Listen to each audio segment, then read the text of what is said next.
Good afternoon, everybody. Welcome to Action Theater Extra Dose. Today's feature is The High and the Mighty from 1954, starring none other than the late great John Wayne.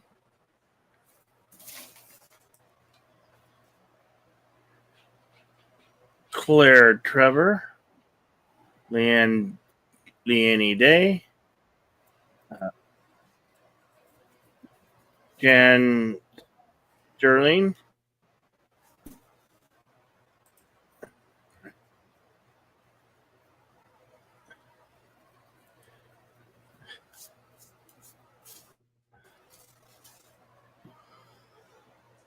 hello, deleted scenes.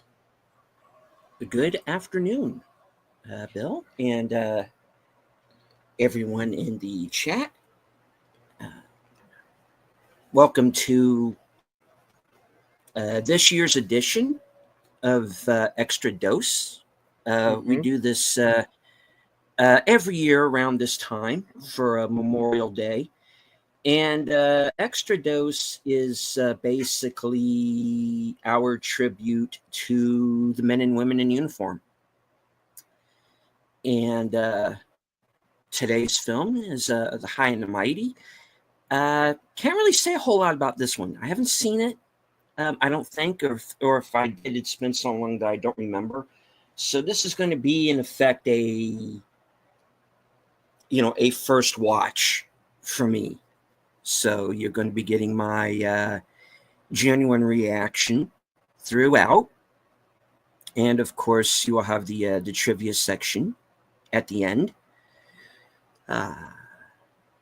I do want to remind everyone that due to YouTube guidelines, we can air this movie.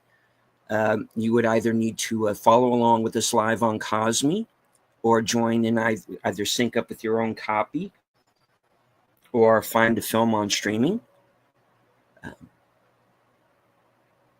We would like to show it to you, but we can't. It's a YouTube rule. You'd have to take it up with them. And please do, because hopefully if enough people say something, maybe YouTube will change their rules. So, yeah, okay. Enough of my yakking. The movie is about 2 hours and 27 minutes. So, okay, let's not waste any time. Let's get to it. Yeah.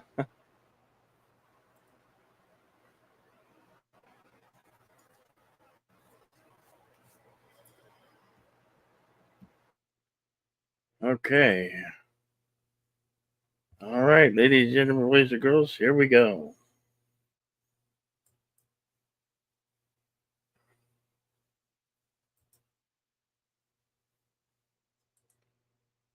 Basically, the story is you have a veteran pilot has a tragic incident in his past. He's been demoted, and he is now taking this. He's kind of relegated to being the second seater on this flight, and something goes wrong in the air. So he has to kind of come to the forefront and save the day. So that's the plot.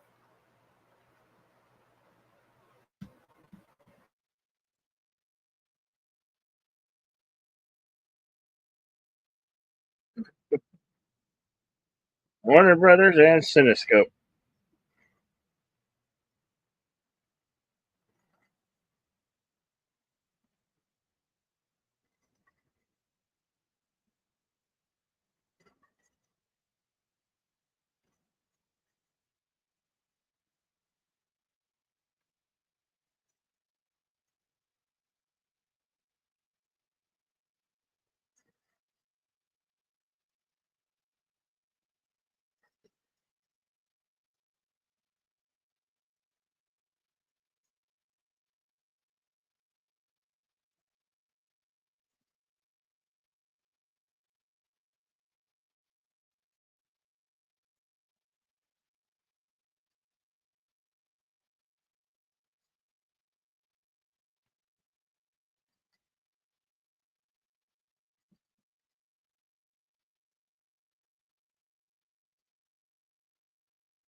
Now that's pretty morbid. Huh. Damn.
What could possibly go wrong? Oh, and by the way, the part of the crazy Southern guy has already been taken on this program. Thank you very much.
What does that mean?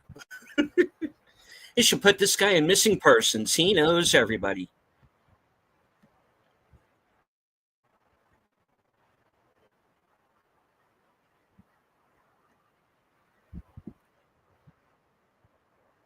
Well, congratulations. You are about to get on to an aeroplane.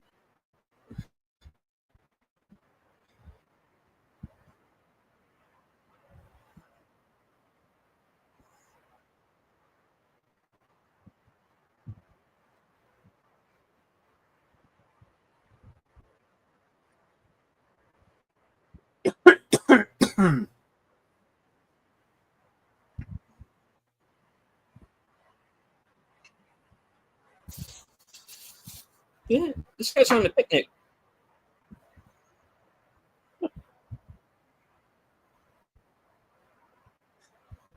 Are you happy to see me with a giant ass salami in your pocket? Jeez.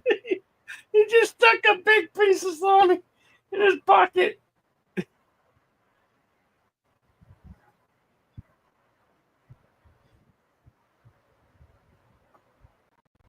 He is the notorious terrorist Haiti Salami. Going to take over the plane.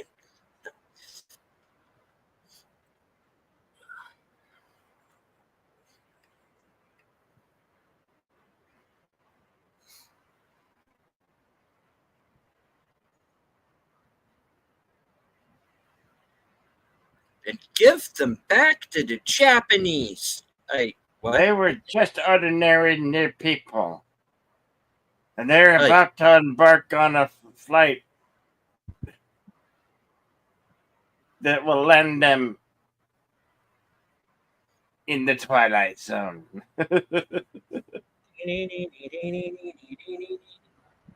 Take you on a journey down sight and sound. No, kid, he'll shoot back. Oh, jeez. Oh, my God.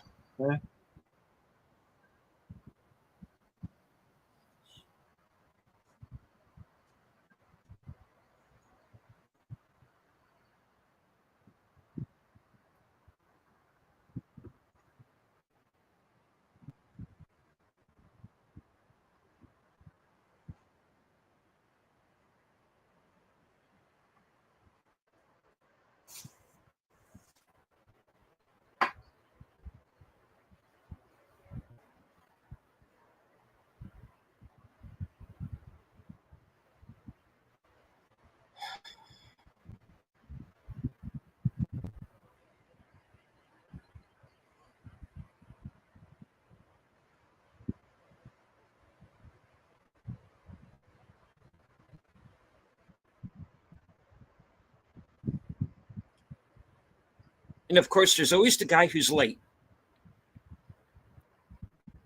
Yeah.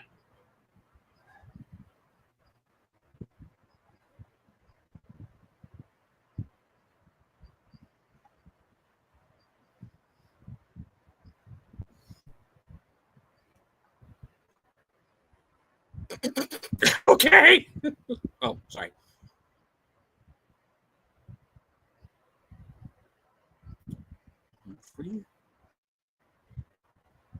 Agnew.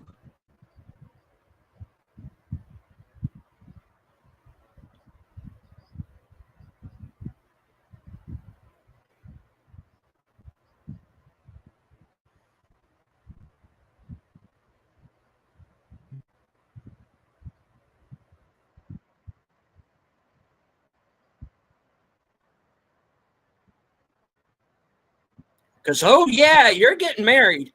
We can't have a single woman walking around this here picture. Okay.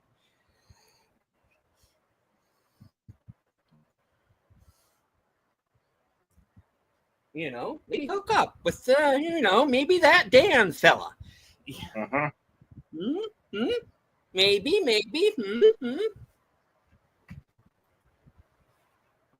Gonna fly now. They fly now. They fly now.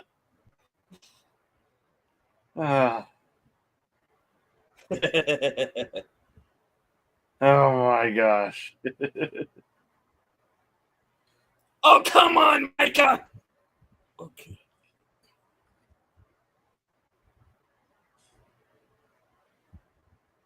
Hey.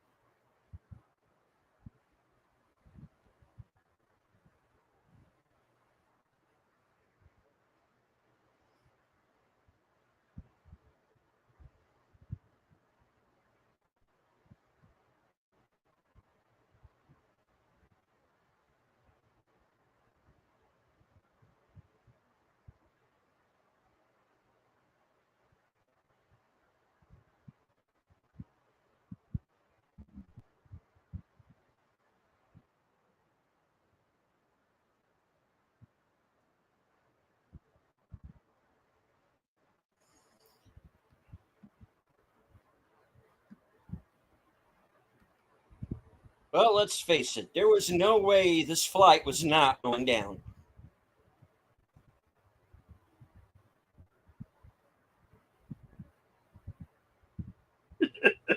Secretly, she's saying, "Get away from me, you American woman! Death to you all! I'm from North Korea."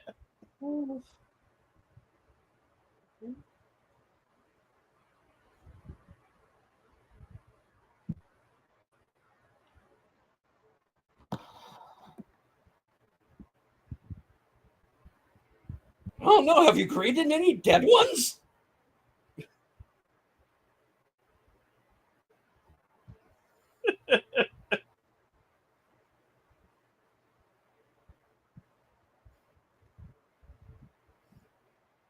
I've seen Pornhub videos begin this way.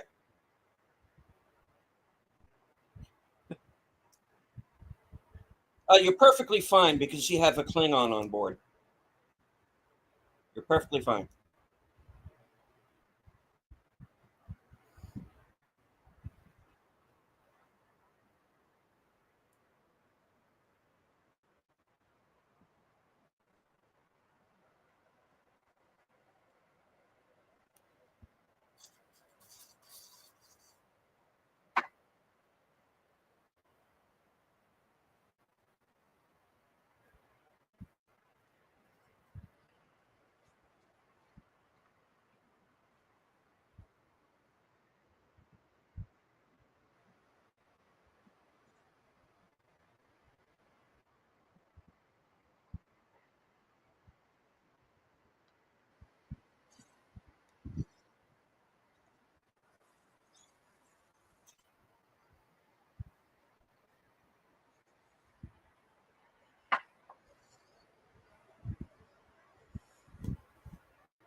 I did. I didn't quit. That's not quitting. You haven't had a cigarette in 3 hours. I picked the wrong day to stop smoking.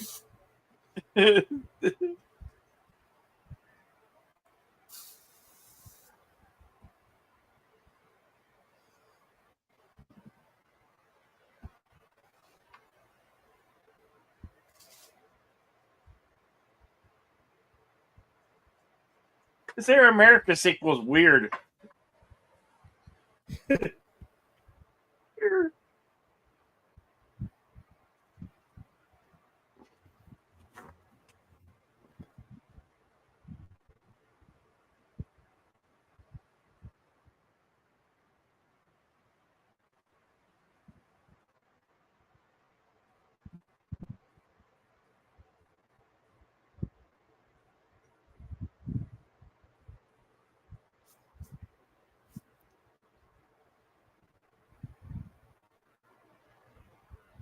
Why are you crying? You crying?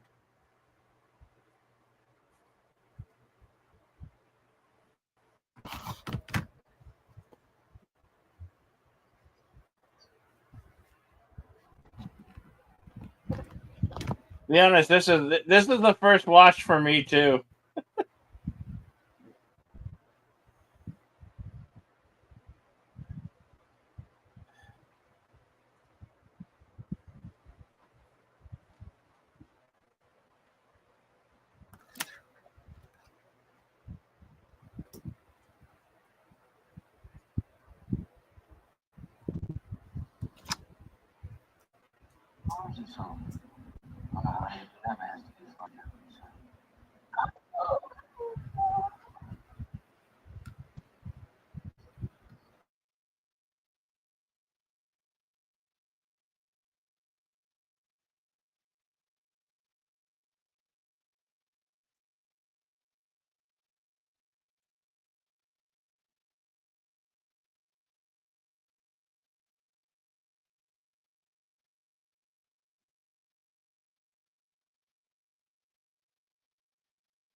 It's just a jet plane. My gosh.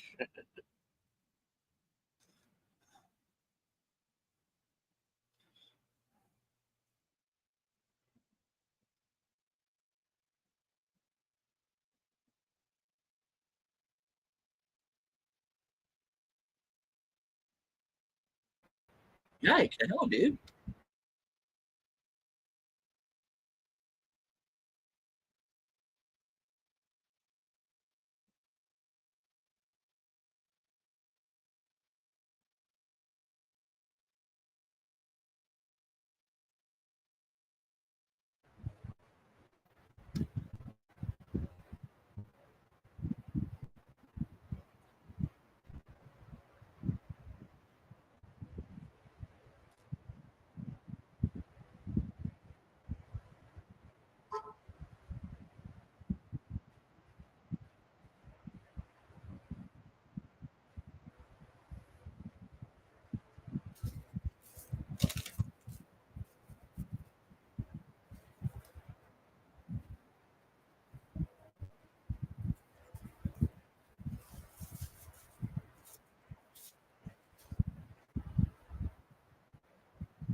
Yeah, you're going to get a lot of Code Warrior stuff in this, folks.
Well, I'm a family man. I'm pretty much screwed.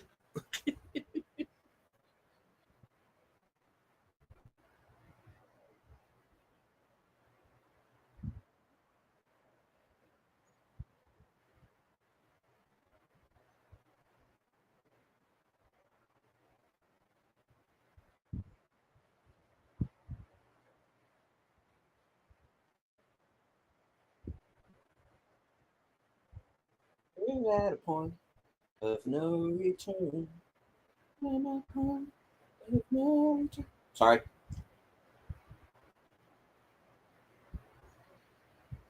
We're going to rock it like it's 1986. No worries.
From so far across the floor now, baby. Sorry.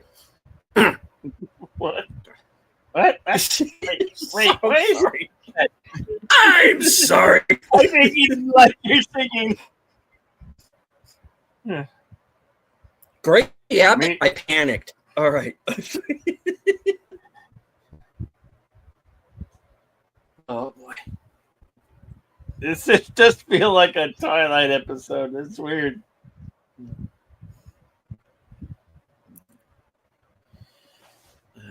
We do, of course, would like to extend our good thoughts to the people who were involved last night in the storms in Kentucky. I know we probably both have some subscribers who are from that area. We hope everybody got through it all right. And of course, everyone involved in the current situation in Palm Springs that's just breaking.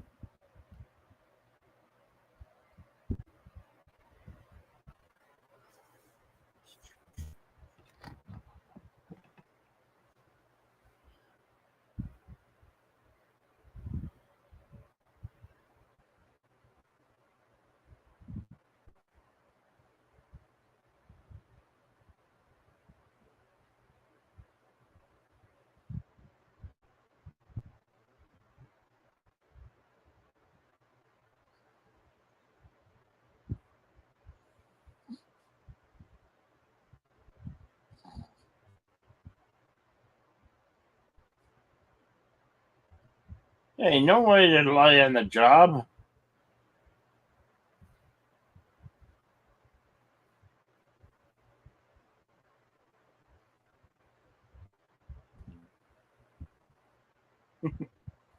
Yeah, they're all acting like this trip is going to take like months, you know. Yeah. Yeah. This isn't covered wagon times, folks. It's an airplane. You're going to go there fairly quickly.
Welcome to Daniel Barry Sports Highlights. Hey, Daniel Barry. Happy Good Saturday. to see you.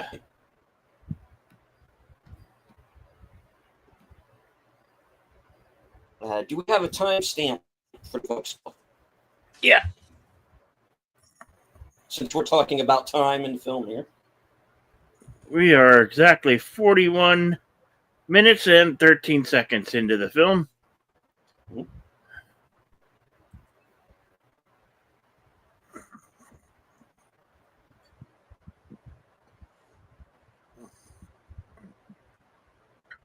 It's definitely taking its time setting up the characters.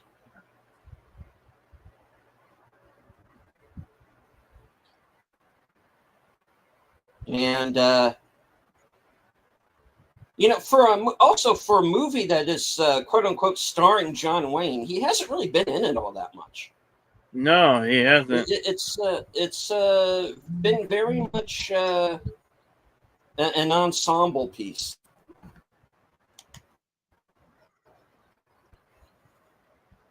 And of course, we're getting these little inklings that something is kind of not quite right here at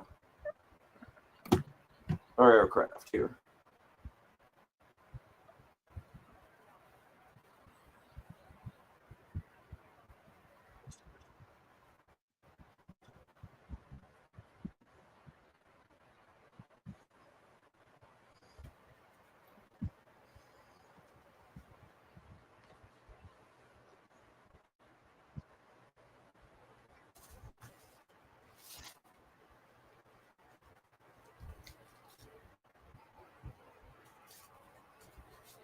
I'm Robert Stack. Tonight on Unsolved Mysteries.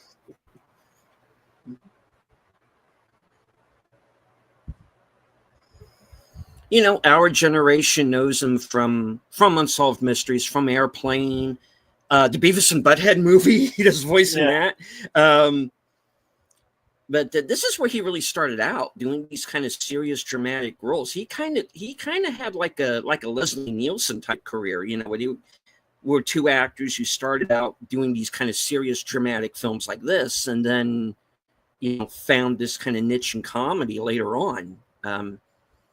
Robert Stack was actually 3 years away from an Oscar nomination at this point in time. He was nominated for supporting actor for a movie called Written on the Wind.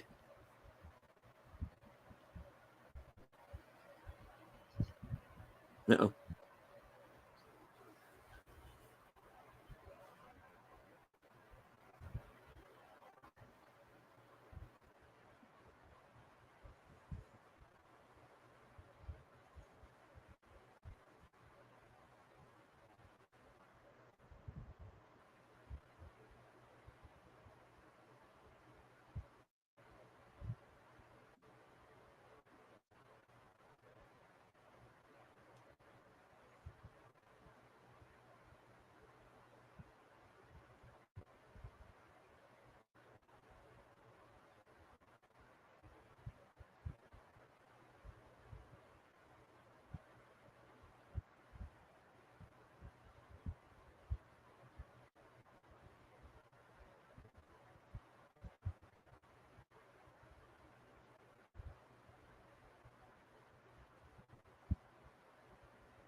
Okay. Girls in the world ain't nothing but trouble. Uh-huh. Da, da, da, da, da.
Hello to Daniel.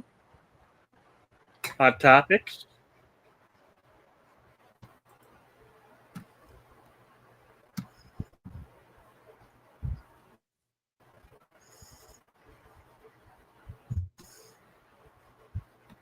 Daniel?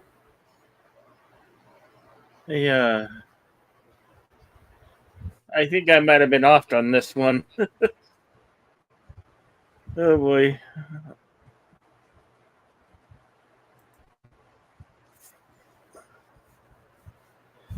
Well, not really. You know, you are dealing with characters who either are or were in the military. Yeah.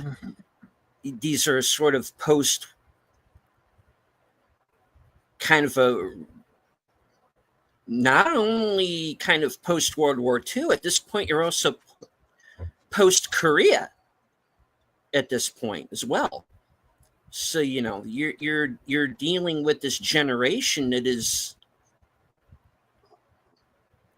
been at war off and on since 1939, and this is kind of the aftermath of that. Now you're in the Cold War as well, you know, which does figure in with one of the characters. So Ouch, that it's looked really like that more of hurt. it's a time capsule, really.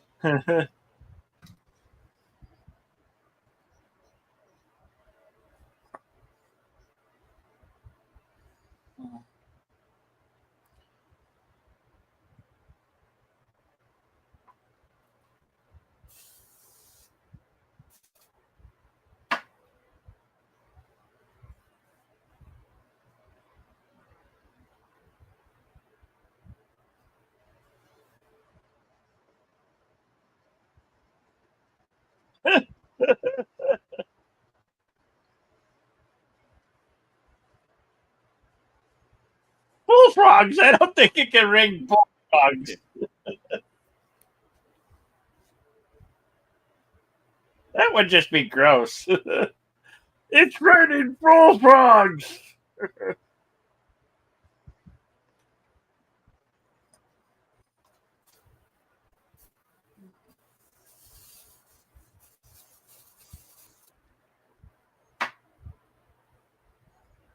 Wow.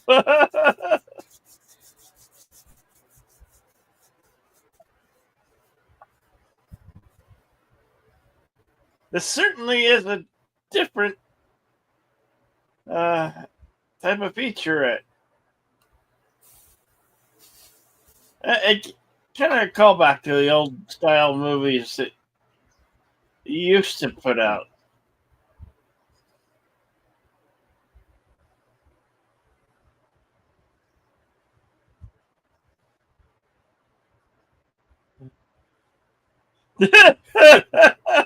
Good Lord.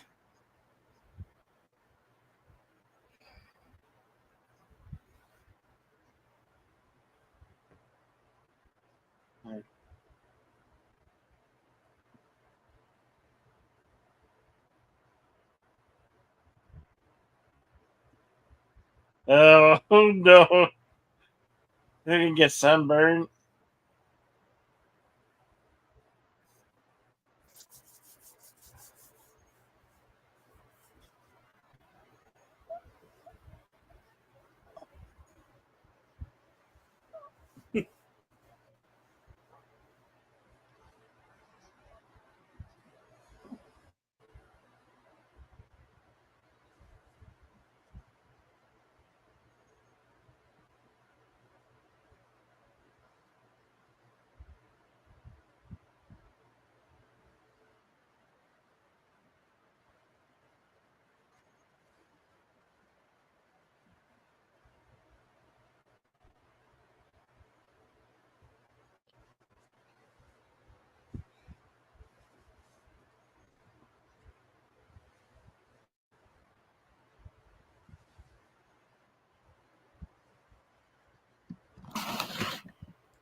You might have to need to pick up the mic and press the button for you there. Yeah.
I am looking forward to being inspected. Like, sorry. Oh boy, I'm terrible, folks. I'm terribly sorry.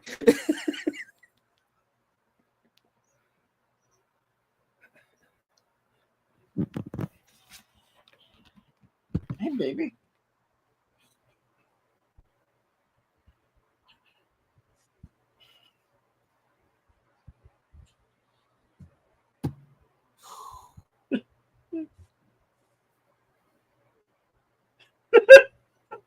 She likes it. How delightful.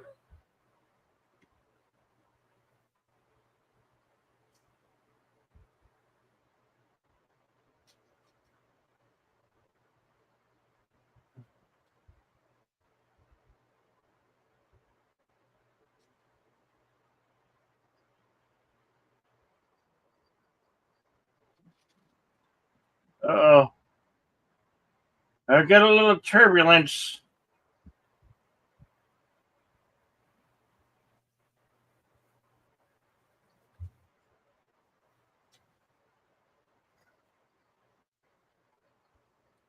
The hell's going on about it, man?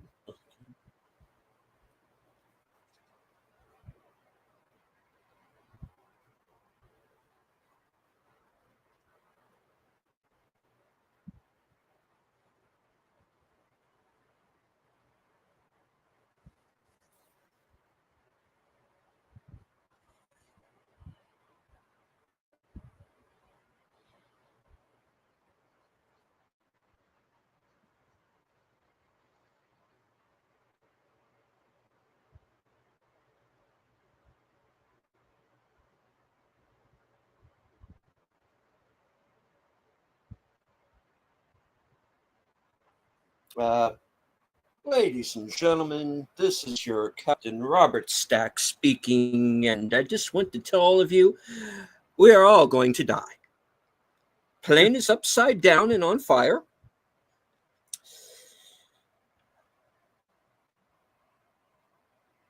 Sorry. Oh, okay.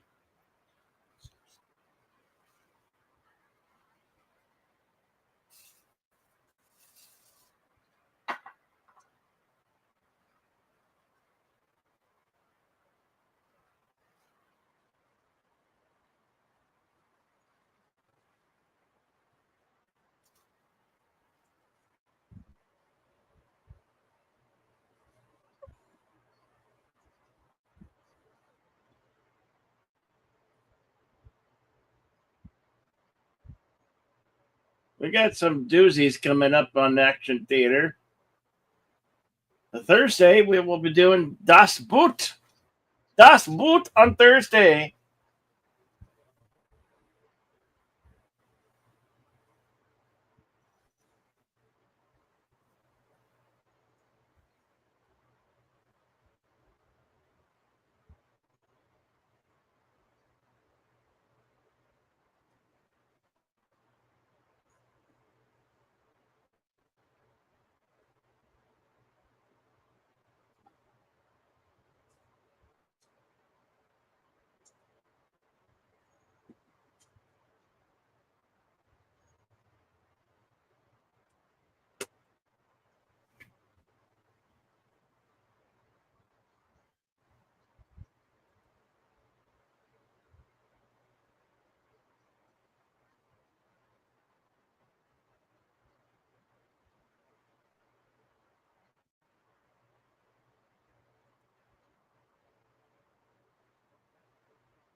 and our situation is not improved.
Believing that.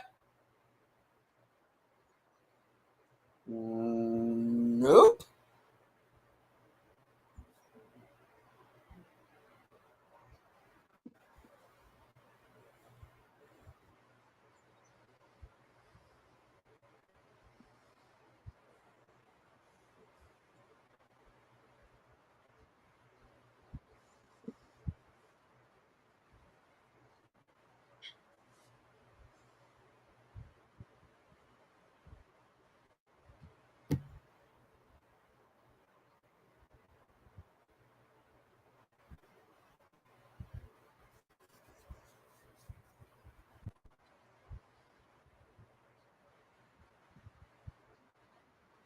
Oh, no, he thinks he's Van Heflin.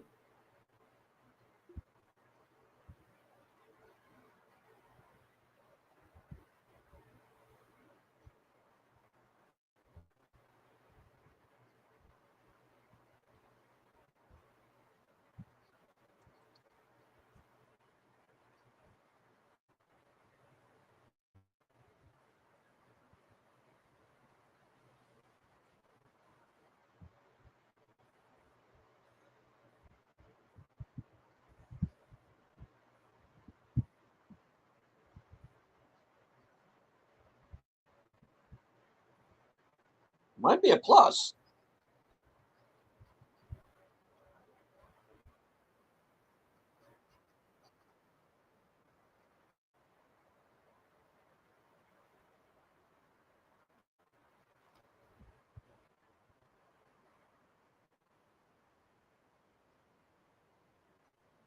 Oh, great. Perfect.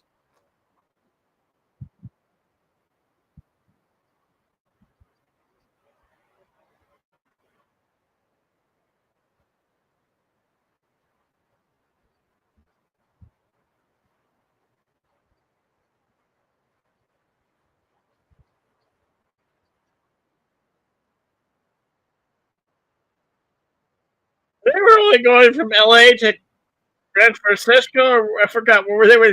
Where they start off from? Honolulu to San Francisco. Oh, Hawaii. Yeah.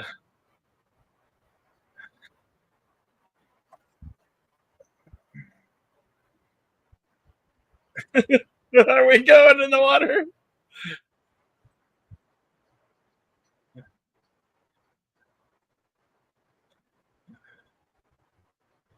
We're all counting on you. Good luck.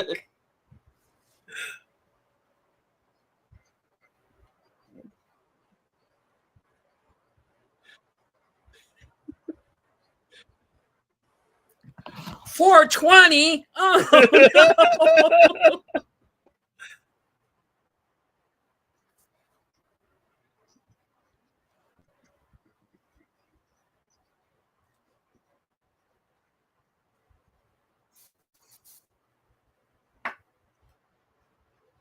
Hey,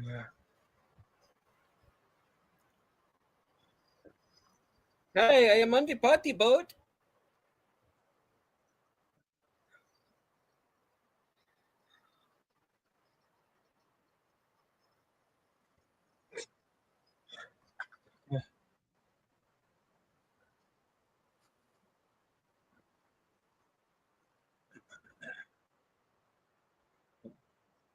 I think we're witnessing the film that inspired Airplane One and Airplane Two.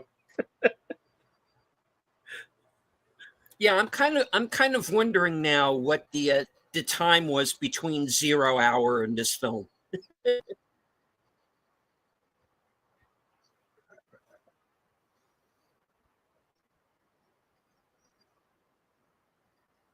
Here, let me look that up.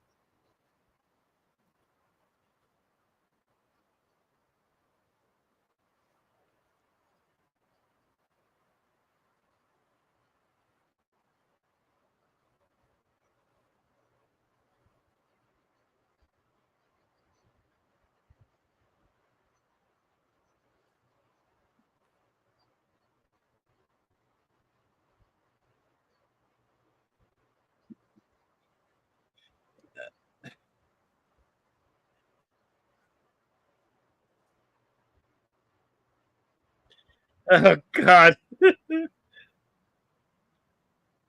Trying to tell me he's no Hispanic or Latino.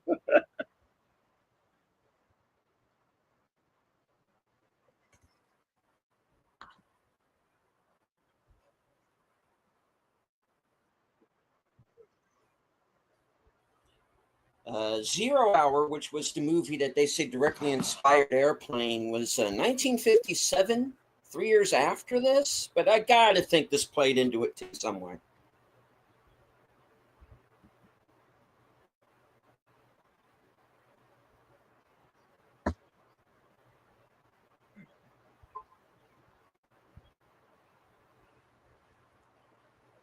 Yeah.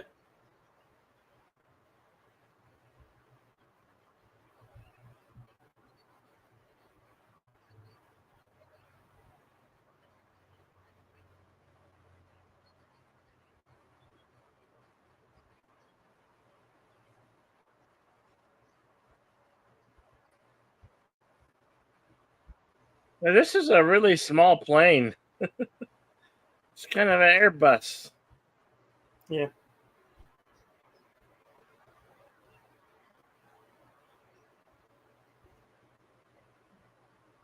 Phaser set for stun.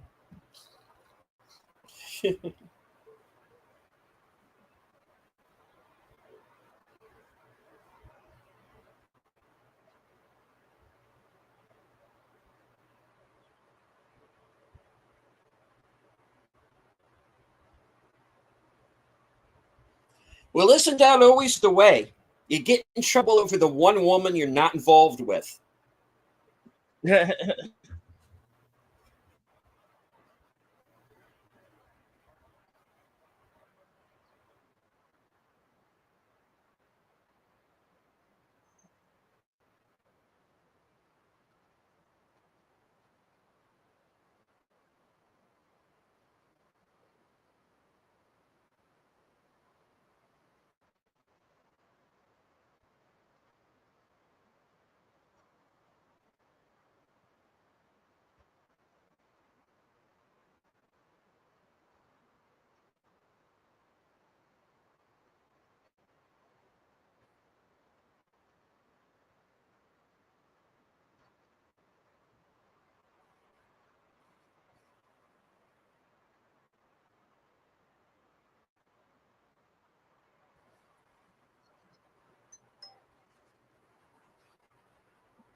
Excuse me.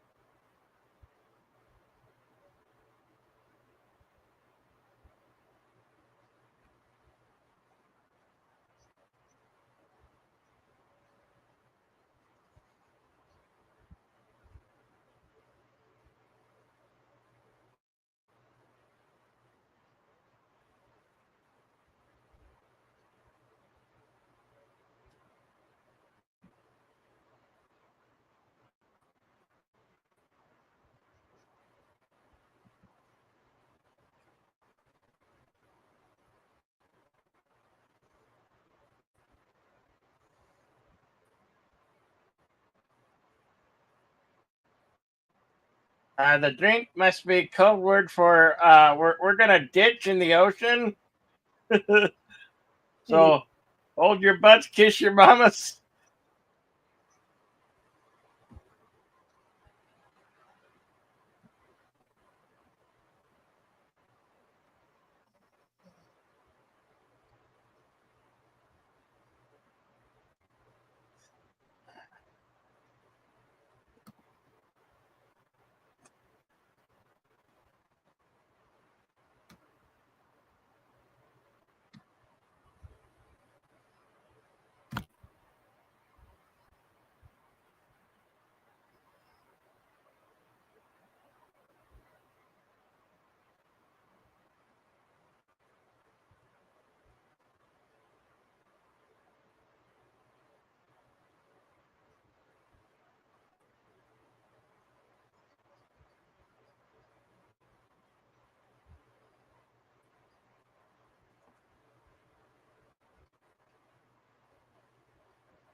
Captain, how old are you exactly?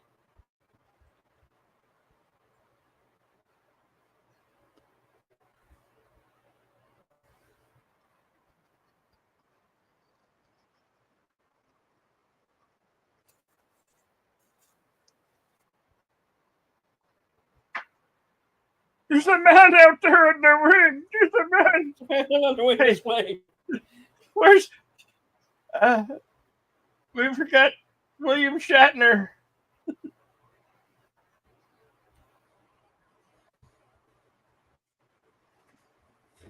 Oh no.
No, don't you worry. We're gonna be okay. We have a timestamp, Bill? Yeah. 1 hour, 15 minutes, 47 seconds. Okay.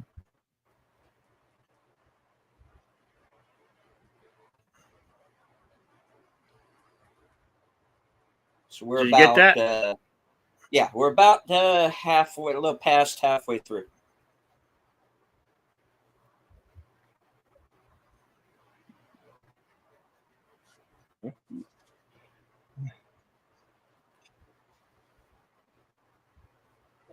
They're talking about caviar, and the other's got a smile on her face. Oh, we might ditch, but everything's gonna be okay, right?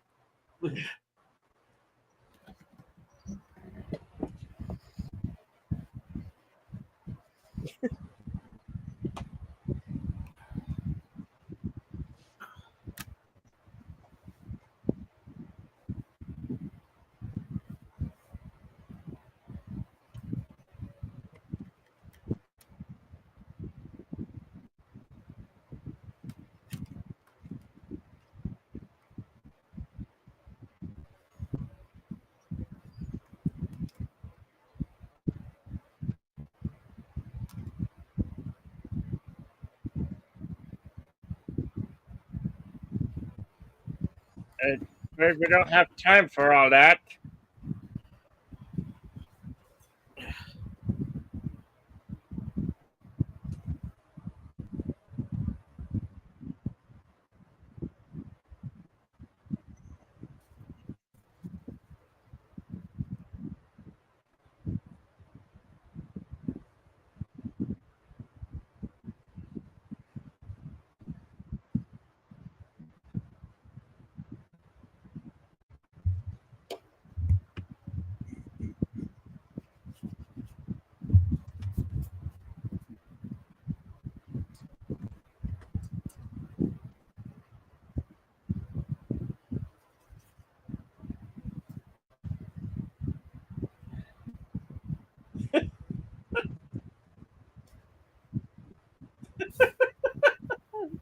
Wow.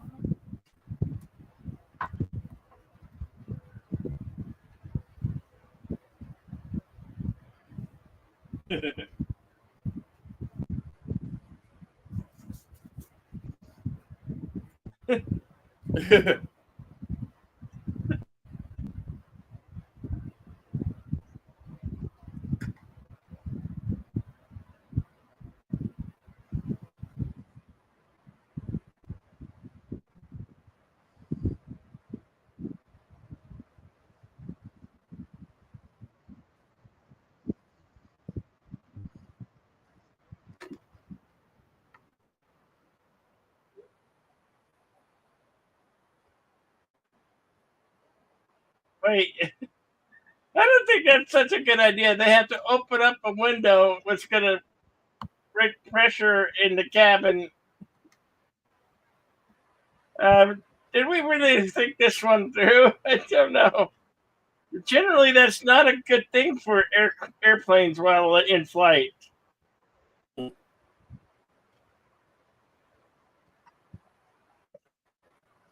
Extenuating circumstances.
This is sudden.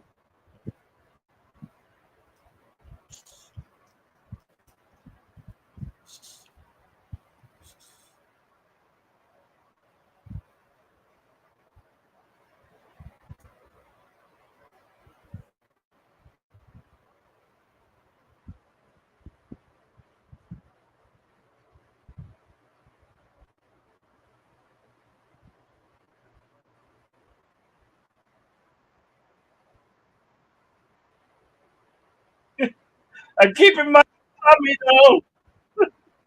You never know when you're going to need a salami.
Hey, random Asian lady, you want an old guy?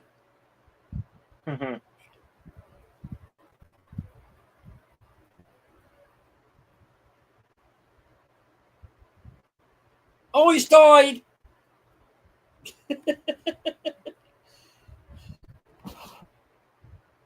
You sleep at a time like this?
He never has a second cup of coffee at home.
Why are you finally growing up, Gustav?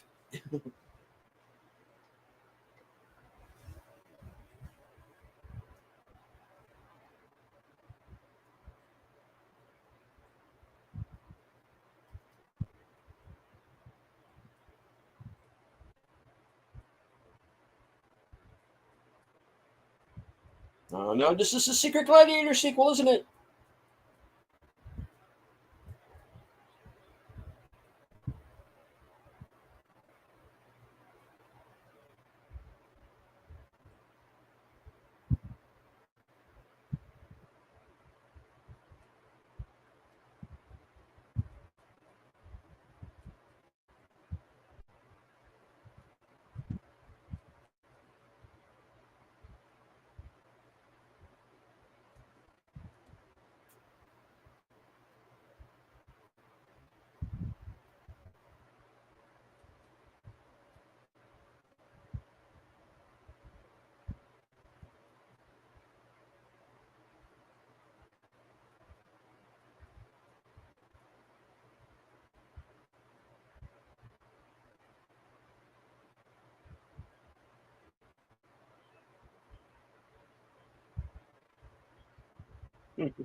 We're all counting on you.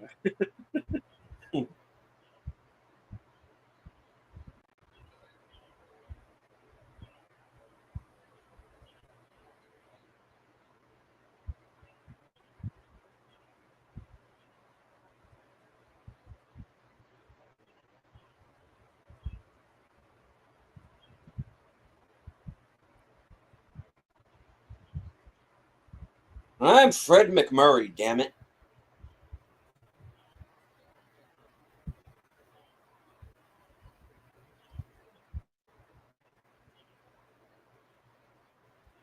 Okay, so some film noir detective has shown up in the middle of our film here.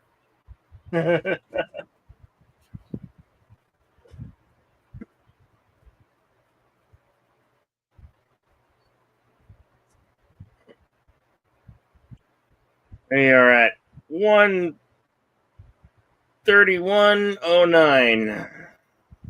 131.09.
We don't have rubber ducky life preservers.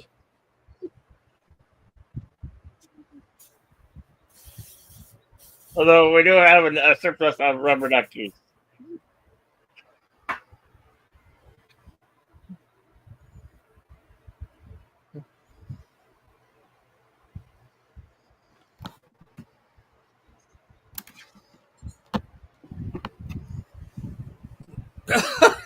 Button it, Agnew. If we've got a weight problem, I'm for chucking you out first.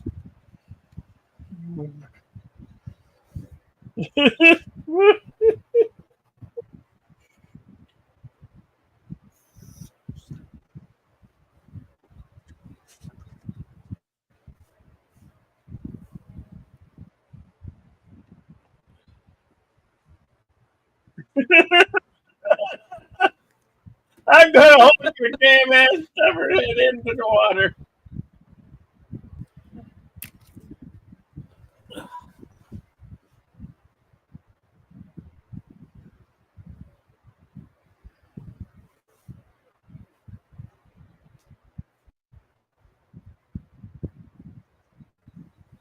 Wait, why move the shoes?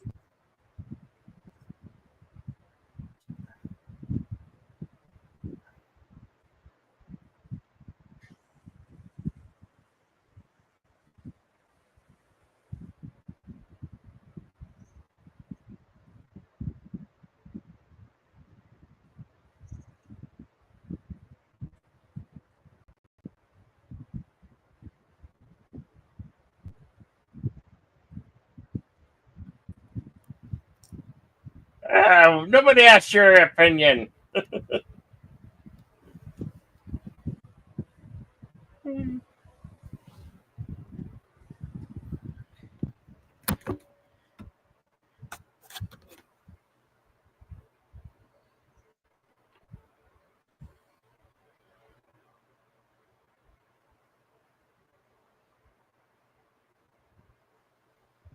This kid's just slept the whole flight.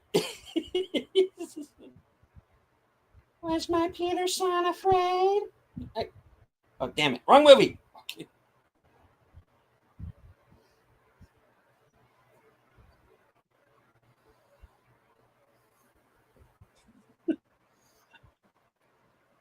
Damn it.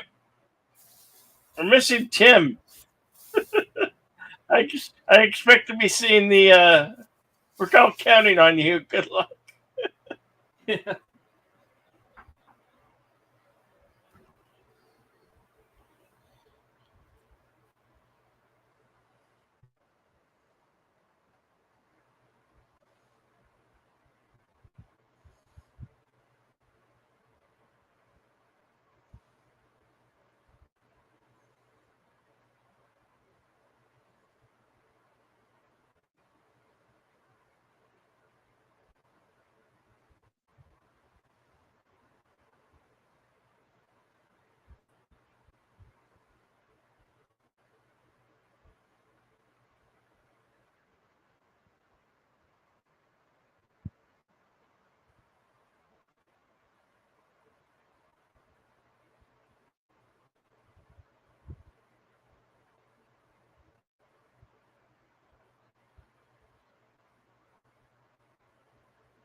Excuse me.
You're too low, Cougar. You're too low, Cougar. Pull up.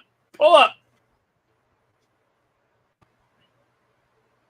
Launch the Alert 5 aircraft. Oh.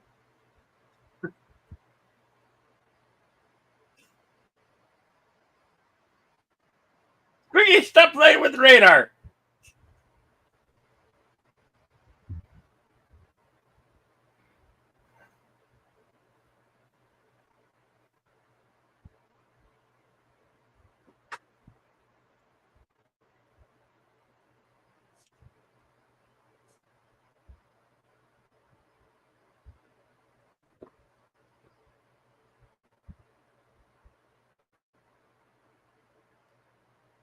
The hell?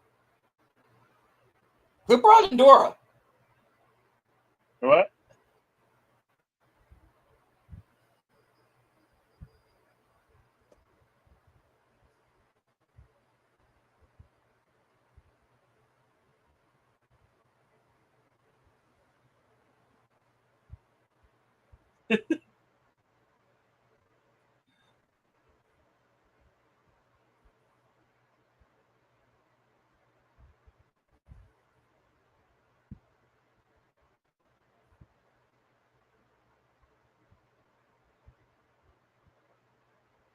Math is hard.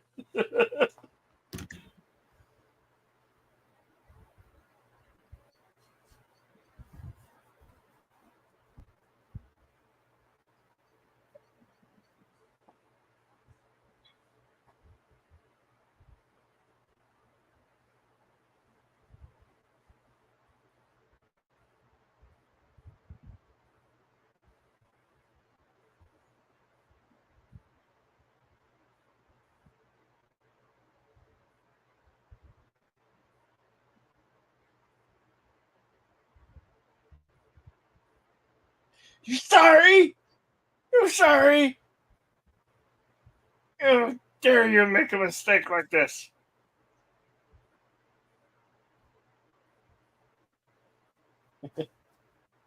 I'm not sure this is the movie I thought it was, Bill. Yeah, me either. I might have the wrong avatar, folks. I'm sorry.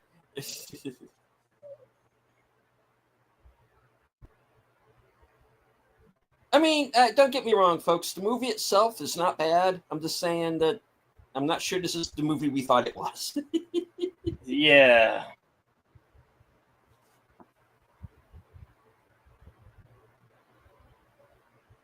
Hey, William Hopper.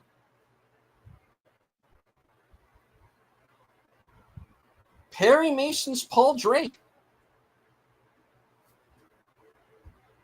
Seamus at Large.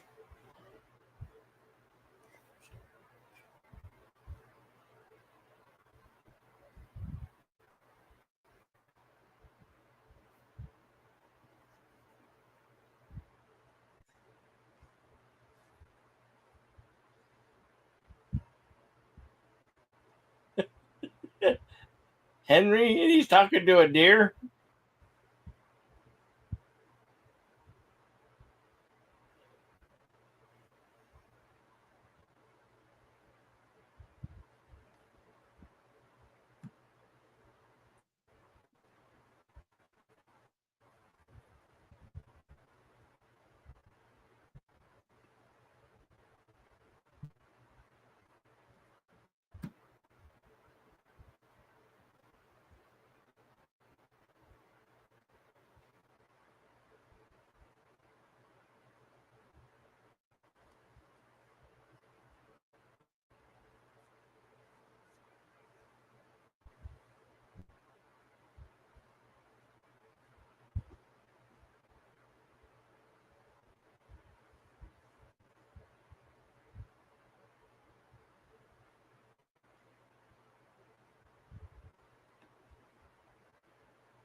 Meanwhile, this mini hammer finally wakes up.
I'm really a man. Like, oh, oh.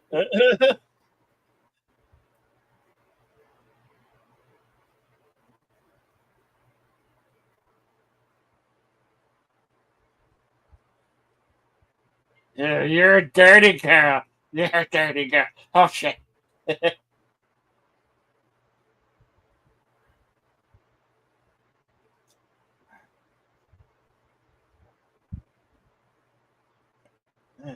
Sometimes when you buy a John Wayne War bundle movie, not all the movies in the bundle are war films.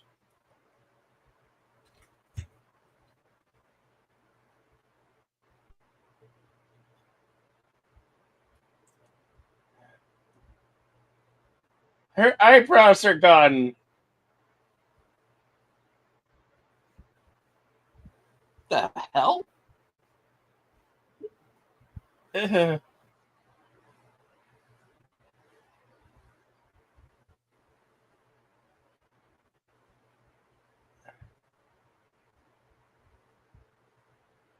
missing eyebrows.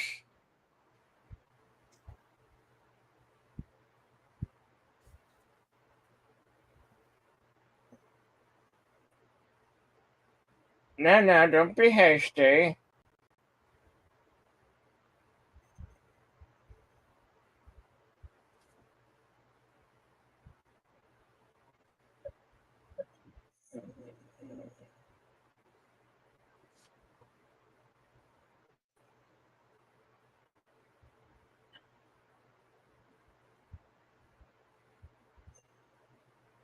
What did he do? He hasn't been said much to you.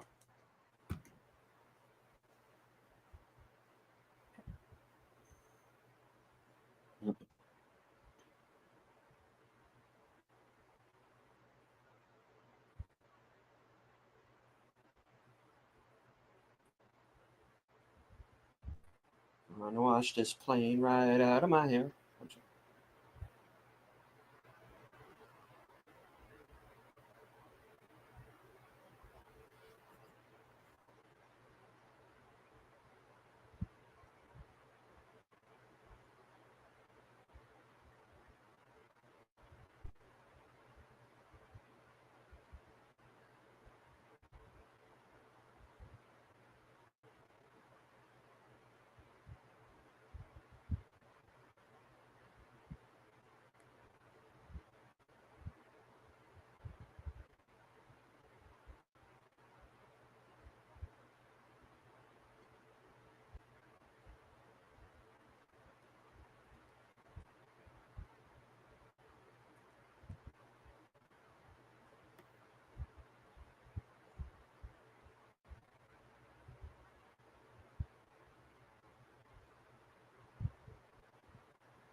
Well, here's what we'll do, Pilgrim. I'm going to go and call Chuck Heston to go and fly in a big fan and fly in behind us, and that'll take us in.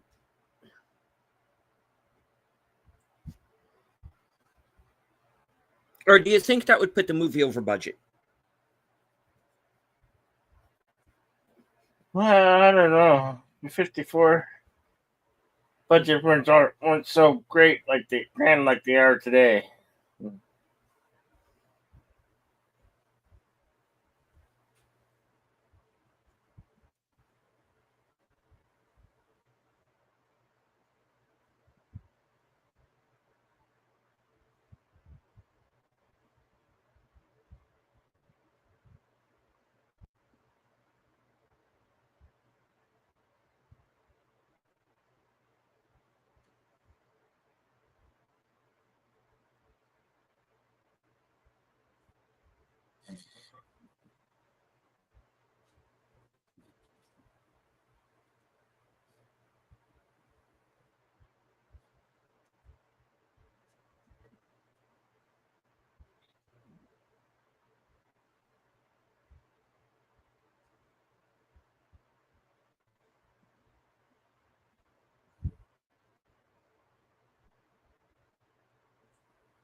Wow.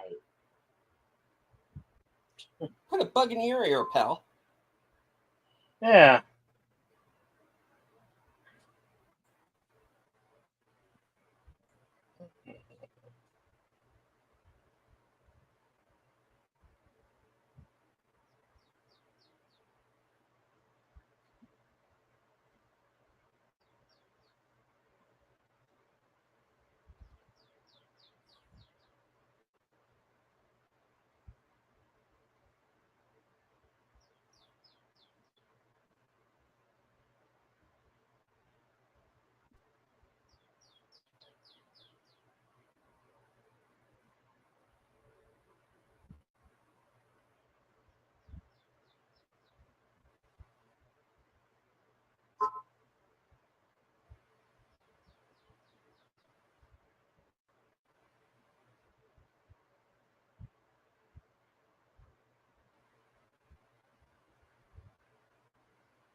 There goes Whistling Dan.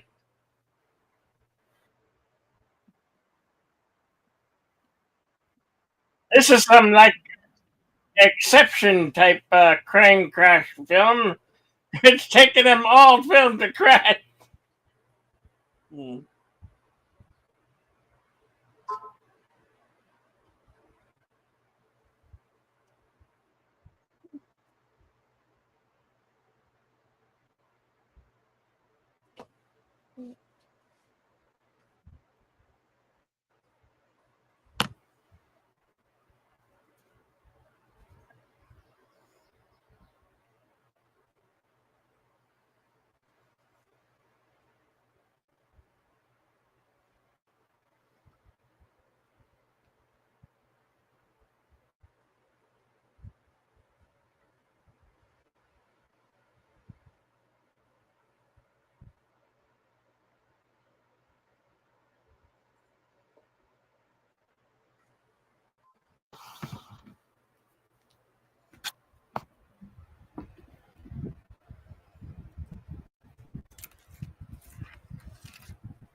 Damn.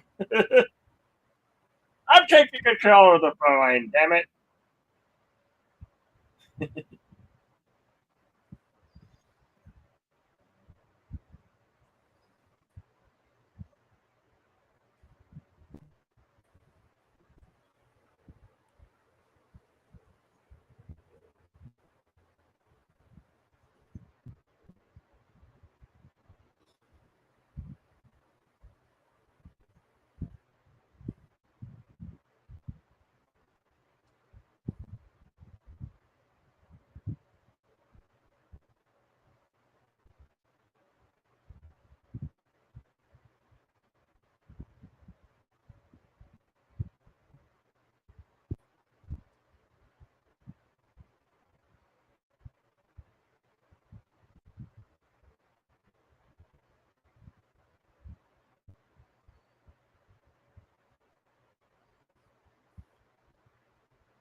We're almost to the end.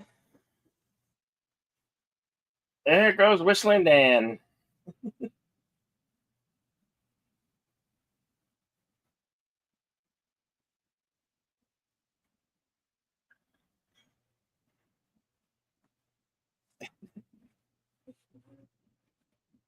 Do DJ Play Nice? Hey, DJ.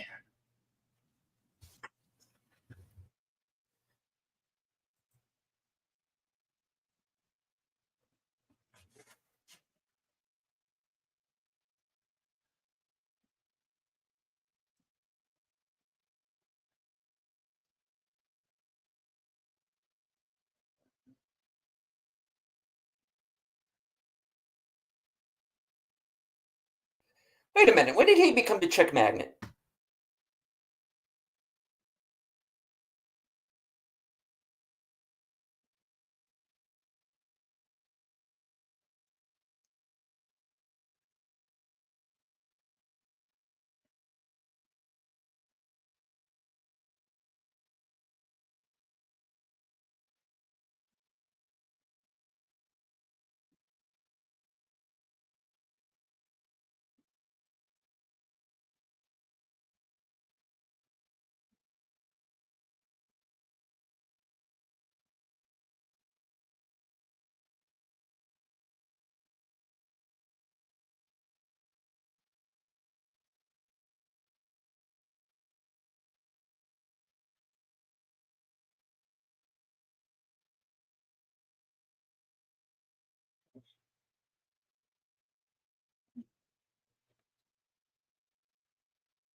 Well, if Sully could do it, damn it, we can do it too. Oh, that's U.S. Airways.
Yay! Oh, wait.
You need a drink?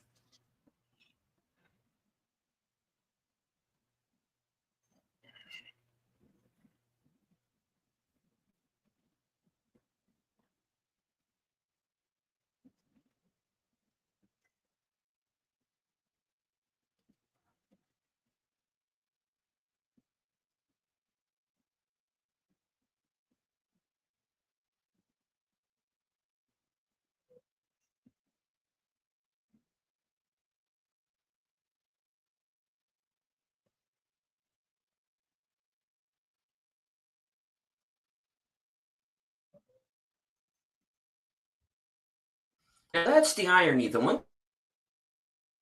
Now that's the irony. The one character that will be having a blast through this whole thing is the kid has been knocked out the entire freaking time.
Engine 4 is out.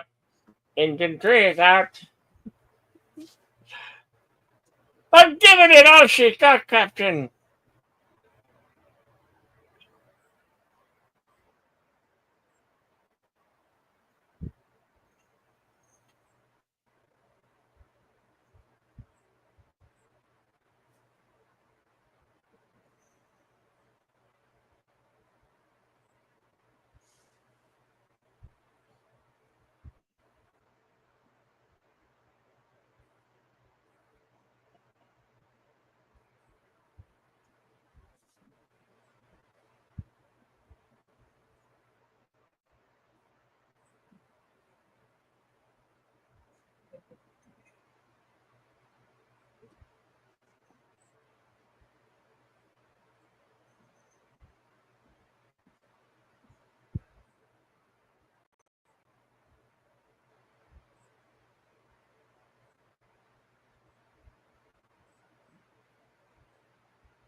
Well, George, I made it. We made it. I made it.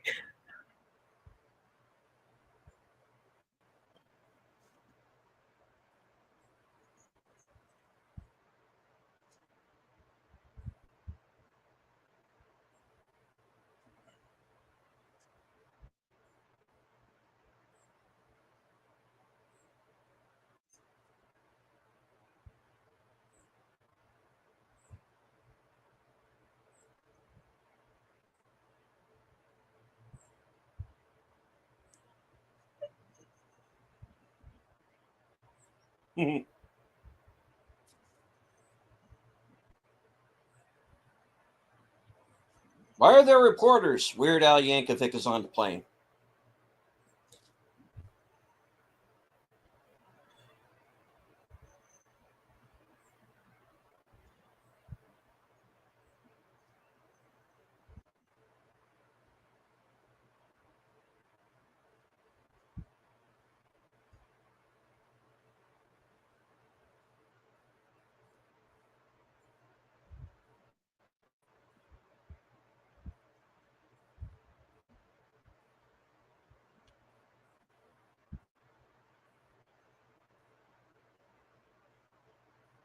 He slept the entire flight.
Damn.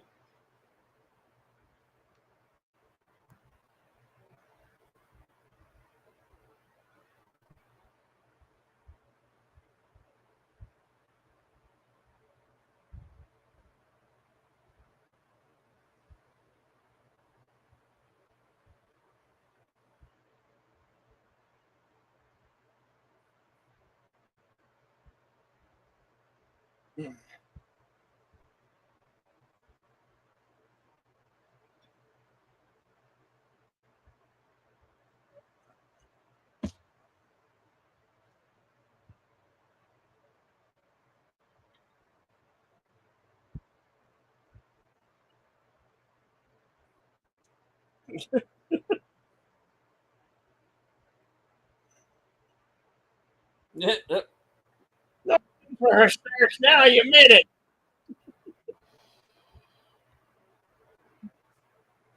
You don't know how lucky you are.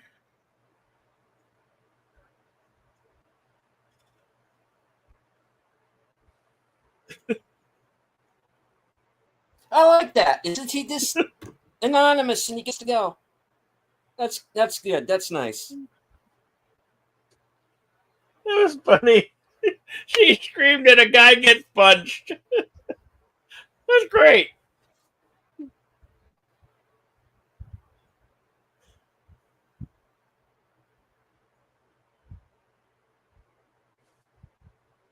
This might have been an oversight, but it wasn't a bad one.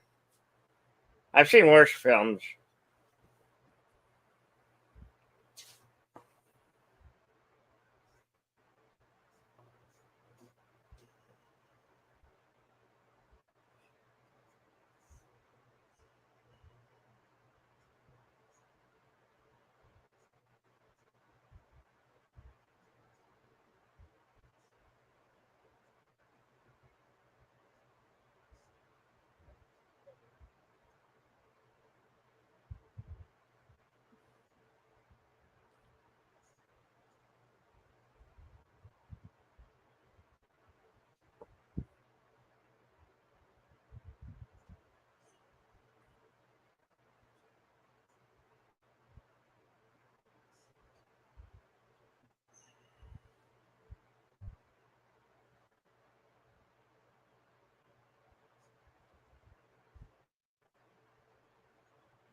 Dan, I take it you're responsible for all this.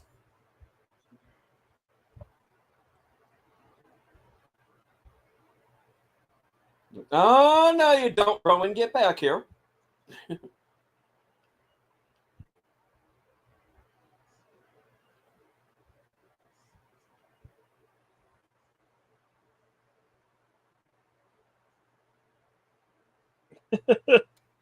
Yeah.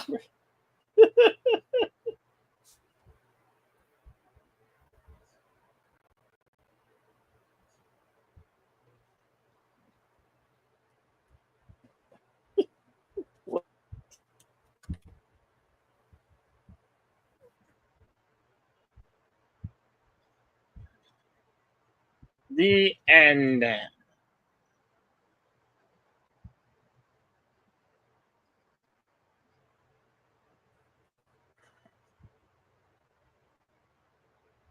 Wow, no critics?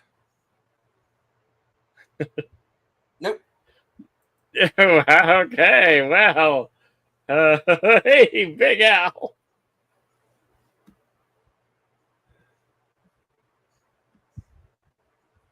All right. Well, that was The High and the Mighty. Yeah, that was Not the different. movie I thought it was. Not the movie I thought it was either. No. Because I clearly got it mixed up with another movie because there's another John I Wayne think I disaster in think the the air one that film. I was thinking of was Yeah. supposed to be In Harm's Way. Oh no, that's like about Pearl Harbor. That's a completely different movie. Yeah, I know. Yeah. Okay. Well, the movie I'm thinking of is the one that matches up with my Avatar, and where they're The, again in a plane the and they have fighting, to the set it fighting, down. the fighting sea bass. Seabees. No, Okay. no, it's another film, and because a movie that I always thought that was the High and the Mighty, but it isn't. Anyway, if I can find a title between that now and the end of the film, I'll let you know. Anywho, You may consult the scrolls. all right.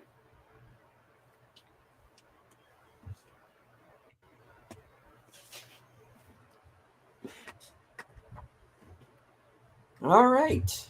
The High and the Mighty, directed by William Wellman, released July the 3rd in 1954. Estimated budget of 1.5 million, going on to gross 4 million around the world. So it was a big hit. Was nominated for 6 Academy Awards, including Best Director for William Wellman, supporting actors for both Claire Trevor and Jan Starling, and one for Best Musical Score. William Wellman was nominated for a DGA, won 2 Golden Globes, supporting actors for Jan Starling and most promising newcomer for Karen Sharp. The Laurel Awards, John Wayne won for Best Male Dramatic Performance, and Claire Trevor won as well for a female character performance. And was nominated for the Golden Medal at the Photoplay Awards for Favorite Picture of the Year.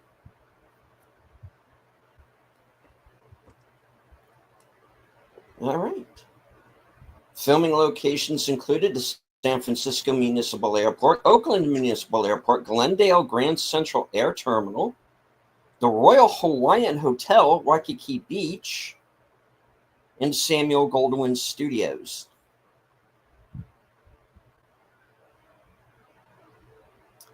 The lyrics to the noted title song are only heard at the very end, are sung by a large choral group, and are different from the familiar lyrics heard in the popular song released at the time. So it was John Wayne's first movie in CinemaScope. Robert Stack bombarded director William A. Wellman with unrelenting lobbying for the part of John Sullivan, and in an interview with Wellman, ultimately clinched the deal.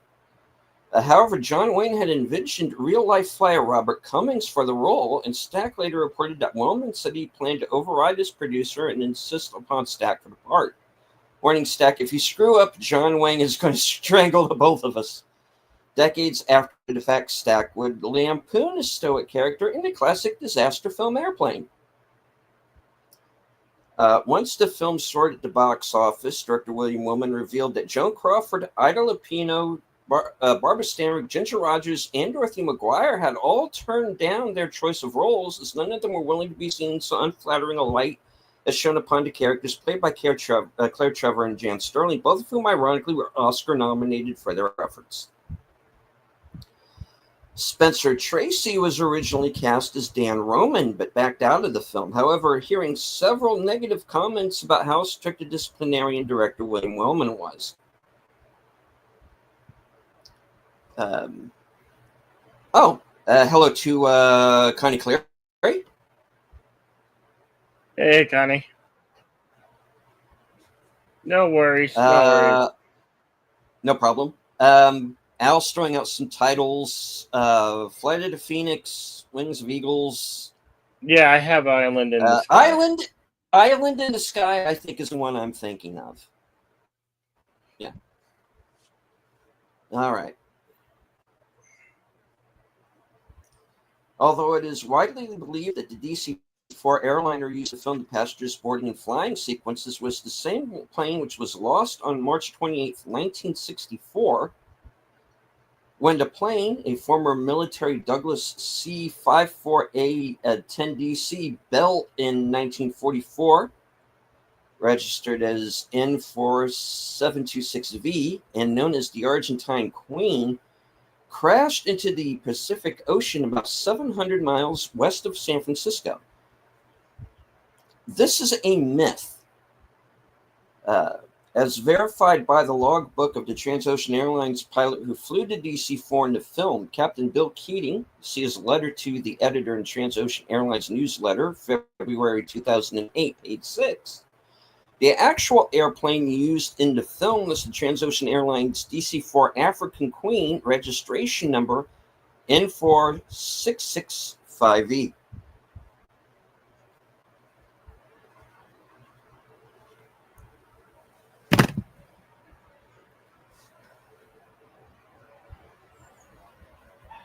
Okay. Towards the end of the movie, when Robert Stack tells John Wayne to whistle something because he works better with music, the tune that Wayne whistles is "I'm a Rambling Wreck from Georgia Tech." This was the final film of veteran cinematographer Archie Stout. When Coast Guard personnel or aircraft are on screen, the score plays Semper Paratus, the Coast Guard hymn. Unavailable for viewing for several decades due to desperate royalty and rights disputes, the film was finally made available in 2005 through the estate of John Wayne. Extensive restoration, including the recovery of a reportedly lost reel, was required before the film was realized in its current pristine condition for home video and television broadcast. This film features 4 future Star Trek actors: Paul Fix, who played Dr. Piper in Where No Man Has Gone Before; William Schallert, who played Niels Barris in The Trouble with Troubles; David Bryan, who played John Gill in Patterns of Force; and William Campbell, who played the Klingon Koloth in Trouble for Troubles, and Trelane in The Squire of Gothos. And of course, he went on to play a Klingon again in Deep Space Nine. I think it was supposed to be the same character. Widely considered to be one of the best performances of John Wayne's career, and largely accidental, that Wayne stepped into the part of Dan Woman at the 11th hour, following Spencer Tracy's last-minute exit, merely to save the project which Wayne himself was financing from going over budget. The character of Roman, stricken, vulnerable, and utterly unheroic, was an antithesis of Wayne's omnipotent screen persona, which forced him to play considerably outside his normal range. The result was a heart-rendering, unexpectedly touching portrayal. John Wayne's role is largely unscripted, especially in the first half of the film. Nearly all of his performance is conveyed through facial expression. Long considered the granddaddy of the epic disaster film, The High and the Mighty, 1954, was envisioned more than 15 years before the genre would truly take off at the airport in 1970.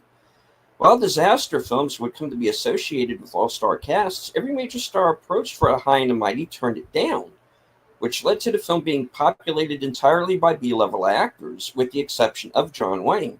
But William Wellman's sure-footed direction turned the material to a box office bonanza, notwithstanding garnering 6 Oscar nominations in the process. Nearly every one of the beloved 70s disaster movies was strongly influenced by The High and the Mighty and another pre-genre disaster film, 0 Hour, 1957. One of the many 50s films and novel titles influenced by the success of MGM's The Bad and the Beautiful, 1952. Others in this mold include The Proud and the Profane, 1956, The Bold and the Brave, 1956, The Pride and the Passion, 1957, Naked and the Dead, 1958, The Flame and the Flesh, 1954, and The Agony and the Ecstasy, 1963. At the time of its release, much of the film's success was attributed to Dmitri Tiomkin's masterful Oscar-winning musical score. However, the haunting title song was only heard twice, at the beginning and the end, as was the shameless custom of the ever self-promoting Tiomkin commissioned lyrics for his theme in hopes of winning twin Academy Awards for Best Song and Best Score. While this scheme achieved its desired effect previously with a double win for High Noon, his title song for the High and the Mighty lost that year's award to another title song from Three Coins and a Fountain. One of the reasons that all-star casts became in vogue for 70s disaster films was because audiences needed to differentiate between up to 20 disparate characters in order to follow relationships in the plot. Familiar faces cut the audience's work in half. Director Sidney Lumet used the same philosophy in casting Murder on the Orient Express in 1974. Because The High and the Mighty did not attract top talent, one of its primary criticisms in the intervening years has been the pronounced challenge in keeping the passengers straight. Because the film rallied some of the finest character actors in Hollywood, their faces were not recognizable enough to distinguish the characters.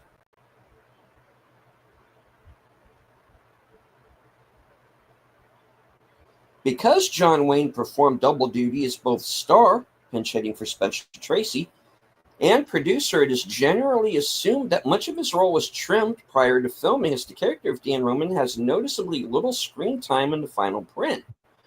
It is likely that Tracy would have. It is unlikely that Tracy would have accepted so small a part had it initially been written that way. Ernest K. Gann achieved a Hollywood rarity in being engaged to adapt his own novel for the screen, minus interlopers or additional dialogue writers. He added only one element to the film that had not existed in the book, the character of Toby, the little boy who sleeps through the entire proceedings. Director William A. Willman was so taken with the character that he cast his own son, Michael, in the role. John Wayne's whistling in the film was masterfully dubbed by musician Muzzy Mussolino. Ernest Gann's novel clearly indicates that the character of Sally McGee has resorted to prostitution in order to survive. The film version, made at the height of Hollywood censorship, was unable to explicitly state this. However, Gann slyly managed to insinuate the information during Sally's entrance, wherein two sailors at the Honolulu hotel recognize her and pointedly remark, "Hey, look, remember?"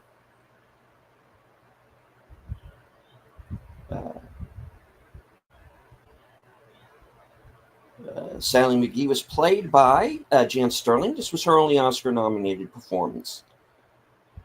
Some viewers of the film may have pondered why the plane didn't attempt a landing in either Los Angeles or San Diego, seemingly closer to Honolulu than San Francisco, the northernmost city of the three.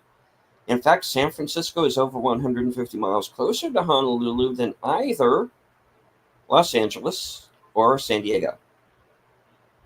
Made its New York TV debut on June 20th, 1961 on WOR, Channel 9. Phil Harris was the longtime band leader and eventual cast member of the Jack Benny radio show. One of Benny's running gags was that he always claimed to be 39. Harris took a humorous dig at Benny in this movie. At the time, Harris was 50, but his character in this film claims he is 38, a year younger than Benny. This is one of the 4 movies in which Paul Fix and John Quaylen appear in together. It is also one of 3 movies in which they both appear with John Wayne. They would also appear together in one episode of The Streets of San Francisco.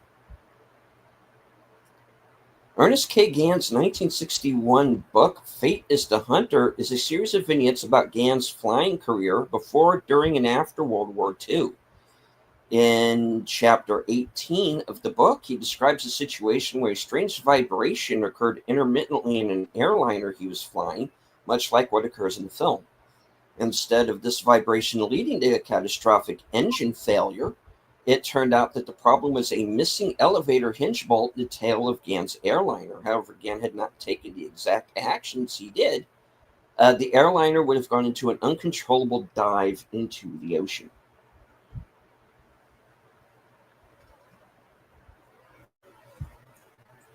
Okay. Included among the American Film Institute's 2001 list of the 400 movies nominated for the top 100 heart-pounding American movies. The film was frequently cited as one of the inspirations behind the parody movie Airplane, Robert Stack starring in both movies. Pedro Gonzalez and John Wayne had an interesting connection. Gonzalez, who was extremely poor at the time and functionally illiterate, had been a contestant on Groucho Marx's game show You Bet Your Life. Wayne happened to be watching the show, and Gonzalez's nervous fumbling and the unwittingly hilarious things he was saying struck Wayne as being so funny that he contacted the show, obtained Gonzalez's contact information, and offered him a part in the movie. From that point, Gonzalez would be seen as a regular member of John Wayne's standard troupe of actors. Beyond transforming his transforming Gonzalez's life, it affected his family too. His grandson, Clifton Collins Jr., become a very successful actor in his own right. Yep.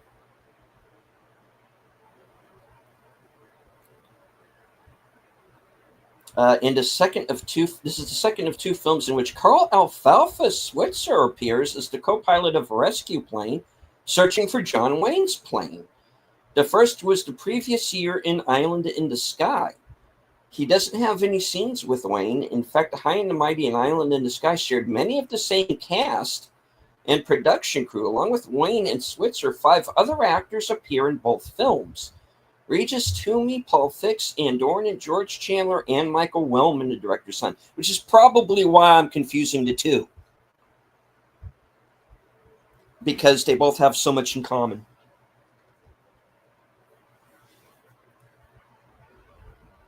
Ed and Clara Joseph give their ages as 38 and 33, but actors Phil Harris and Ann Doran were actually 50 and 43 at the time. John Wayne was widely felt to look too young for his character, whereas Spencer Tracy would have looked the right age. Director William Wellman joined the French Foreign Legion, becoming a fighter pilot on the 3rd of December 1917. The first American to join the Escadrille N-87, the Lafayette Flying Corps, not Lafayette Escadrille Flying Newport, 17s and 24s. He put his experience to good use directing Wings, which won the first Academy Award for Outstanding Picture, as they called it at the time, on the 16th of May, 1929.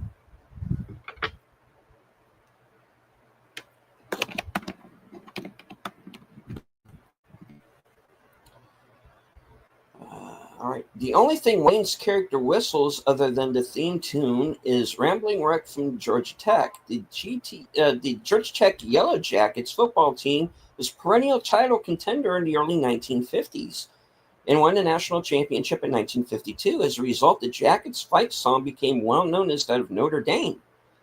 Became as well known as that of Notre Dame. Oddly, it is the Tech song, which has Irish roots, the traditional type Irish jig often heard in public house drinking songs.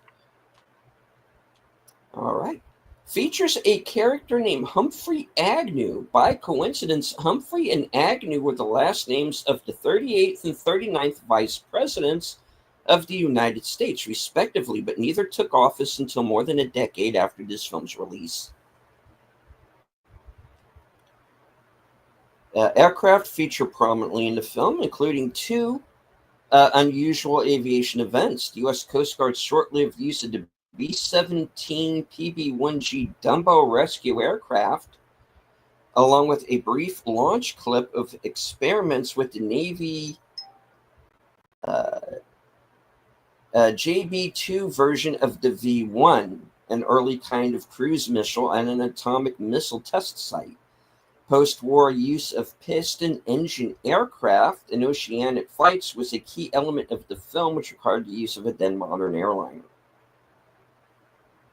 The film was initially budgeted at $1.32 million, but cost overruns led to a total cost of $1.47 million.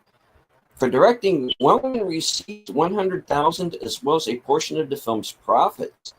Wayne earned $175,000 in addition to a percentage of the film's box office receipts. The film received mostly positive reviews and has grossed $8.5 million since its theatrical release. Initially, William Wellman had reservations about the intimate storylines which dominated production, preferring to focus more on the airliner and pilots. Yet, after script deliberations set out the final screenplay, he endorsed the novel approach and harkened back to the earlier ensemble film, such as Grand Hotel. Most of the cast sat in the passenger cabin for weeks during filming on sound stages in Hollywood. Cast members recalled disliking the experience. Claire Trevor called it a dreary picture to make. Wayne and Stack did not face similar problems since they were filmed separately and comfortably on the cockpit set. Additional filming took place in San Francisco, as well as the Royal Hawaiian Hotel and Waikiki Beach in Hawaii. Exterior airport scenes were filmed at the Glendale Grand Air Terminal east of Burbank, California, where an outdoor film set was constructed to replicate the terminal gates at SFO in the early 1950s. Additional exterior shots were taken at Oakland Municipal Airport, including all boarding, engine run-up taxiing, and takeoff scenes used in the opening sequence. The external night and damaged in-flight sequence were filmed in a studio where a large-scale filming miniature was photographed against backdrops. The High and the Mighty is a 1954 American aviation disaster film directed by William A. Wellman, written by Ernest K. Gann, and also wrote the 1953 novel a screenplay is based on. Filmed in Warner Color and CinemaScope. Film's cast headlined by John Wayne, also the project's co-producer. The flying boat seen briefly being readied for the rescue attempt, but then not shown again, is a Martin PBM Mariner operated by the U.S. Coast Guard from 1943 until the mid-1950s. It was essential that Jan Sterling shave her eyebrows in preparation for a climactic scene, and they reportedly never grew back. The High and the Mighty is easily the finest hour of Sterling's career, and her willingness to strip herself bare of all makeup on camera was considered groundbreaking for an actress of that era, as glamour on and off screen was a 24/7 requisite for movie stardom. Sterling and Paul Kelly performed the scene in one sustained take, but director William A. Wellman moving the camera only once, tightening in on Sterling's face as she finally turns frontal and reveals herself, literally and figuratively stripped Kelly. Brilliantly executed scene netted Sterling a much-deserved Oscar nomination, although she ultimately lost the award to Eva Marie Saint for On the Waterfront. The flying scenes were filmed during the third week of November 1953 using a DC-4 borrowed from Transocean Airlines. The ending scene showing all of the passengers and crew disembarking in San Francisco, according to the pilot, was actually filmed at the old and now defunct Glendale Air Terminal, where a special outdoor movie set was constructed to replicate the terminal gates at San Francisco in those days. Director William A. Wellman subtly wove the theme of redemption throughout the film, particularly in the plights of Sally McKee and Dan Roman. Wellman was bolder with the climactic landing sequence, fashioning the runway lights into an unmistakable shape of a cross. All right.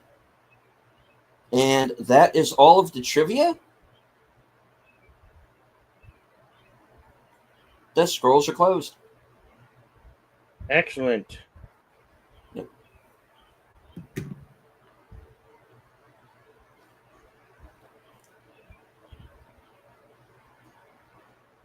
Well, that was definitely one. Wasn't the one movie I was thinking of, but it was good, more or less.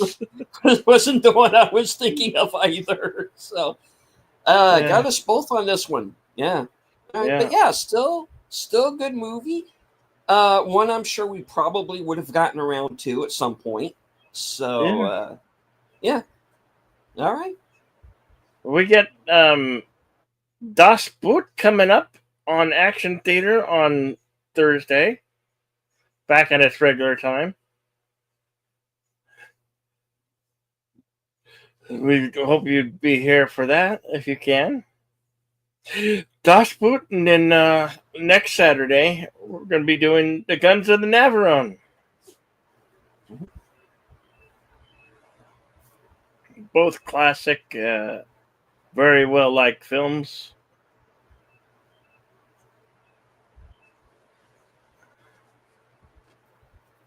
right? What do And you, of course, what do you think? yeah, all for it. Both good films. So, and would be the first time we've done them on the show. So, Yeah. yeah.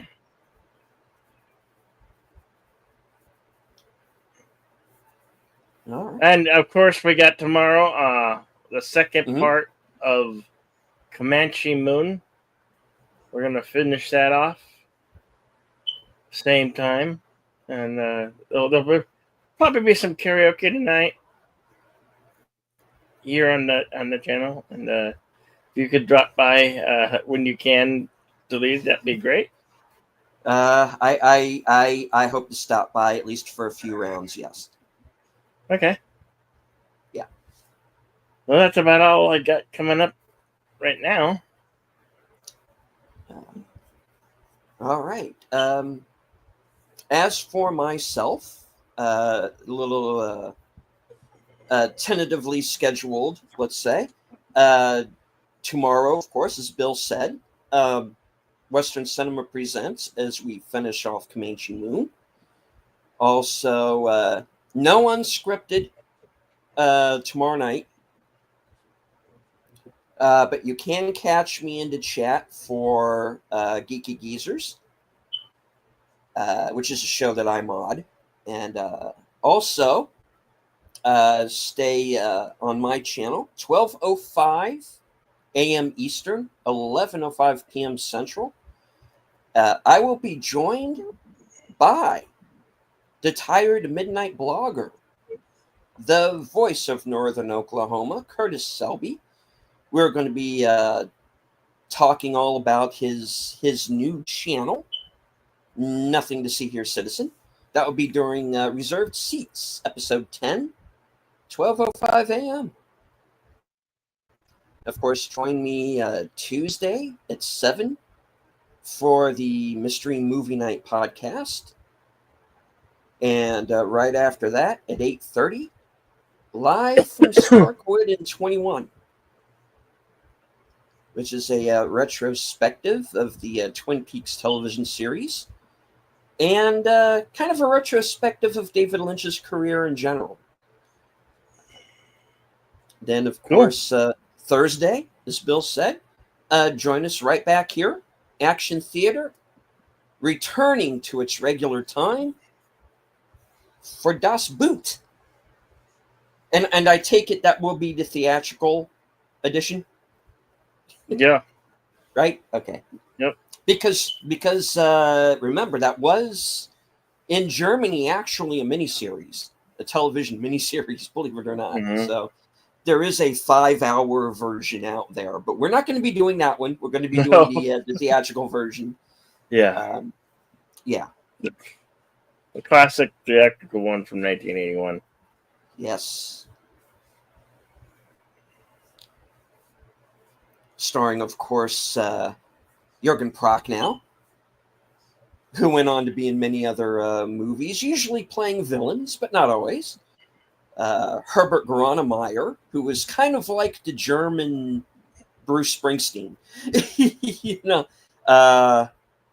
he's in this one as well. And of course, the cinematography by Joost Vacano, who was a frequent collaborator with Paul Verhoeven.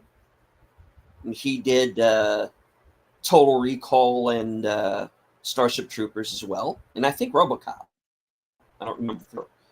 And of course, directed by Wolfgang Peterson, who of course would go on to make Neverending Story, In the Line of Fire, among many others. So, yeah, please join us for that. Especially if you're a first timer watching that film, it's an interesting one. Yeah. So, it's kind of a World War II submarine film from the other side. Mm-hmm. So, yeah, and doesn't go into the directions that you think it's going to, and I'm going to be talking about that when we get to the film. So, All right. As I always say, be excellent to one another, party on, and we can't wait to see you on the next one.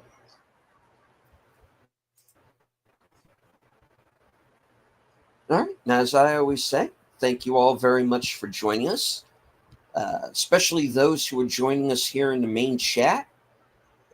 Connie and Big Al, DJ Play Nice, Daniel's Hot Topics, Daniel Berry Sports Highlights. I do, however, want to remind everybody real quick, I am going to be joining Al this upcoming Friday for Films with Friends, and we are going to be watching Near Dark from 1987, vampire film. With half the cast of aliens as vampires. Late Bill Paxton. Yep. Lance Henriksen, Jeanette Goldstein. Yeah.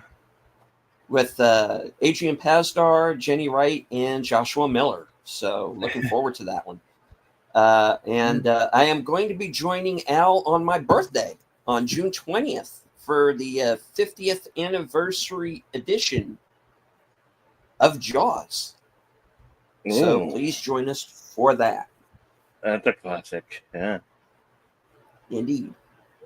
And of course, remember to join Bill and I right here for Action Theater Extra Dose.